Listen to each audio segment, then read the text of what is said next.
everyone and welcome! The story of Kayn got released, and although it didn't reveal too much information about the Darkin, it is an important piece of the story. Just keep in mind that the history of the Darkin is still on its way, so more stories are coming. But for now, let's have a look at the story of Kayn. Born in Noxus, Kayn and the others like him were raised to be child soldiers, a cruel practice employed only by the most devious commanders of the Empire. Ionian compassion was a weakness to be exploited. Their warriors would hesitate before striking down a supposed innocent. Even though he was barely able to lift the blade he had been given, Kayn's first day in the battle was also expected to be his last. The Noxian forces landed in the mouth of the Epul River. Kayn and the others hesitated, facing disorganized bands of locals defending their homes from these returning invaders. While his young comrades were cut down or fled the battlefield, Kayn showed no fear. He dropped his heavy sword and snatched up a fallen sickle, turning to face the shocked Ionians as the Noxian regulars swept in from the flank. The carnage was staggering. Farmers, hunters, and even a handful of Vastaya, all were butchered without ceremony. 2 days later, after word had spread through the southern territories, the Order of Shadow came upon the horrific scene. Their leader Zed knew this area had no tactical significance. This massacre was intended to be a message. Noxus would show no mercy. A flickering glint of steel caught his eye. A child not older than 10 was laying in the mud, leveling his broken sickle at the master assassin, bloody knuckles straining white. The boy's eyes showed pain unbearable at his age, yet still burned with the fury of a hardened warrior. His tenacity was something that could not be taught. Zed saw in this child, this abandoned Noxian survivor, a weapon that could be turned against those who had sent him here to die. The assassin held out his hand and welcomed Kayn into the Order of the Shadow. Acolytes traditionally spent years training with a single weapon of their choosing, but Kayn mastered them all. To him, they were mere tools, and he was the weapon. Armor he viewed as a burden, instead cloaking himself in shadows and slaying enemies with quickness and stealth. These swift executions instilled fear in the hearts of those fortunate enough to be spared. And as Kayn's legend grew, so did his arrogance. He truly believed that one day his power would eclipse even that of Zed himself. This hubris led Kayn to embrace his final test, to seek out a Darkin weapon recently unearthed in Noxus, and prevent it being used against the wary defenders of Ionia. He accepted without hesitation, never questioning why he had been chosen for the task. Indeed, where any other acolyte would have destroyed the living scythe known as Rhaast, Kayn took it for himself. The corruption took hold the moment his fingers closed around the weapon, locking them both in a fateful struggle. Rhaast has long awaited the perfect host in order to join its Darkin brethren and lay waste to the world. But Kayn will not be easily dominated. He returns to Ionia in triumph, convinced that Zed will name him the new leader of the Order of the Shadow. The following story expands how exactly Kayn got hold of Rhaast. Kayn stood confidently in the shadow of the Noxtra, surrounded by dead soldiers, and smiled at the irony. These triumphal arches of dark stone were raised to honor the strength of Noxus, to instill fear in all who passed beneath them. Now, this one was a tombstone, a monument to false strength and arrogance, and a symbol of the fallen warrior's own fear turned against them. Kayn relished fear. He counted on it. It was a weapon, and as his brothers in the Order of the Shadow had mastered their katana or their shuriken, Kayn had mastered fear. But as he felt Noxian soil beneath him for the first time in years, amid the enemy soldiers slain and soon to be forgotten, there was an unease. It hung in the air like a pressure before a storm, begging to be released. Nakuri, Kayn's fellow acolyte of the Order, reversed the grip on his blade and prepared for a more personal fight. To his credit, he almost managed to hide the tremor in his voice. "What's it going to be, brother?" Kayn said nothing. His hands rested empty at his sides. He knew he was in control.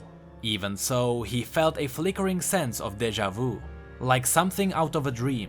It came in a flash and then was gone. A voice rose from the empty space between them. A dark and hateful voice that echoed with the pained cries of 1,000 battlefields, daring each of them to act. Who will prove worthy? Zed had summoned his greatest student. Spies of the Order had confirmed the rumors. The hated Noxians had discovered an ancient scythe of Darkin origin, as powerful as any magic in Ionia. A single eye of crimson hate stared out from the heel of the blade, tempting the strongest of men to wield it in battle. Evidently none had proven to be worthy. All who touched it were quickly and painfully consumed by its malevolence. So it had been wrapped by chainmail and sackcloth and secured by a guarded caravan bound for the immortal bastion. Shida Kayn knew what would be asked of him. This would be his final test. He had reached the outskirts of the coastal city of Vindor before he ever considered the journey's significance. Taking the fight to the enemy in their own land was audacious, but so was Kayn.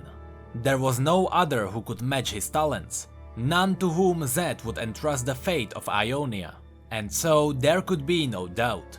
Kayn was destined for greatness. He set his trap shortly before sunset. The approaching caravan was just visible in the distance, as dust raced into the orange sky, more than enough time to dispatch the 3 guardians at the Noxtra. He moved in silence across the archway's shadow as the first guard paced out for a patrol. Kayn summoned his shadow magic and stepped into the black stone wall as if there was a passage open only to him. He could see the guards in silhouette, grasping their pikes tightly with both hands. He lunged from the wall, cloaked in shadow, and snuffed the life from the second guard with his bare hands. Before the third could even react, Kayn dissolved into tendrils of pure darkness and darted across the cobbled road, reforming in front of his victim. In a flash, he wrenched the man's head around, snapping his neck with ease. The first guard heard the bodies fall, lifeless and limp, and turned toward Kayn. The assassin smiled, taking time to relish the moment. It paralyzes, does it not? He hissed, slipping into the shade of the Noxtra once more. The fear. He rose from the quaking soldier's own shadow. This is the part where you run, Noxian. Tell others what you witnessed here. The soldier threw down his spike and sprinted away. He didn't get far. Clad in robes as dark as Kayn's, Nakuri leapt from behind the Noxtra and plunged his katana into the belly of the fleeing soldier. The other acolyte locked eyes with Kayn. The vaunted strength of Noxus. Such delusion. I knew you were impetuous, brother. Kayn spat. But this, following me all this way, hoping to share in my glory. There was no time for further conversation. They could hear the caravan of soldiers approaching. Get out of sight, Nakuri! I will deal with you later, if you survive. The long shadows of twilight hid the bodies until the approaching soldiers were almost beneath the Grand Arc. Hold! The first outrider cried, drawing his sword. Fan out, now! Confusion set in among the others as they left their horses, and for the first time, Kayn laid eyes on their cargo. It was just as Zed had described, wrapped in chainmail and sackcloth and strapped to the back of a sturdy Vindoran steed. Patience was a virtue that Nakuri did not possess, and he heedlessly dove for the nearest soldier. Kayn always selected his targets carefully, and so struck with precision at the lead outrider, felling him with his own sword. He turned again to the Vindoran, but the scythe was gone. He had come too far to fail. Kayn! Nakuri yelled as he cut down one soldier after another. Behind you! A desperate Noxian had freed the weapon, its red eye now revealed and glowing with inhuman rage. The soldier's own eyes grew wide as he swung it viciously in arcs at his own comrades. He was clearly not in control, trying in vain to release the scythe. The rumors were true. Calling again on his shadow magic, Kayn dove into the writhing Noxian's dark and corrupted flesh. For the briefest of moments, he saw through the eye of this ageless being, witnessing millennia of inflicted pain and suffering, screams and lamentations. This thing was death reborn again and again. It was the purest evil and it had to be stopped. He burst from what was left of the Noxian, the soldier's flesh having warped into scales of hardened stone that shattered into black shards and choking dust. All that remained was the scythe, its eye now closed. Kayn reached for it as Nakuri dispatched the last of their enemies. "Brother, stop!" the acolyte cried, flicking blood from his katana. "What are you doing? You saw what it can do. It must be destroyed." Kayn faced him. No. It is mine. The two of them drew up, neither willing to back down. Beyond the city boundaries, warning bells began to toll. The moment seemed to stretch out. Nakuri reversed the grip on his blade. "What's it going to be, brother?" The scythe spoke to Kayn then. It seemed as if it was echoing in his mind, and yet the other acolyte's widening eyes showed that he had heard it too. Who will prove worthy? Kayn conjured fingers of darkness that snatched up the weapon, lifting it into the night and spinning it into his waiting hands. It felt like a part of him, like it had always been part of him, as if he alone was born to wield it. He spun it with a comfortable flourish and leveled the blade toward Nakuri's throat. Do what you must. And that was the story of Kayn. I noticed that some people bashed this story on the internet, and I really wanted to address it because they bashed it for the wrong reasons. Kayn is a character that is meant to be seemingly cool, arrogant and edgy. League of Legends didn't have a character with these attributes before, so with Kayn, Riot filled these characteristics whole.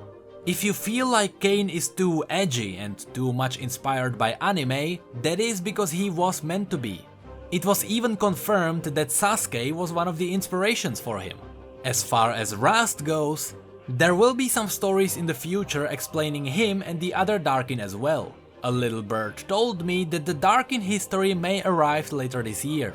So don't worry, this is not all the lore we get. Also, if you look at Kayn's related champions, you can notice Aatrox and Zed, both of which could get a story update soon, but you can also notice Darius. So Kayn may be a segue to the story of Noxus, since Urgot is on his way too. But that's all I got for you today. If you enjoyed this video, feel free to rate it and subscribe for more stories in the future. You can also follow us on Twitter, Facebook and Discord if you'd like to chat. Special shoutouts to our Patreons: Sacred Ember, Cat, AS Dimelchi and Thomas JJ Walsh III. I can't thank you enough. And to the rest of you, thank you so much for being here and for your support. You know I really appreciate it. And as always, thank you come again.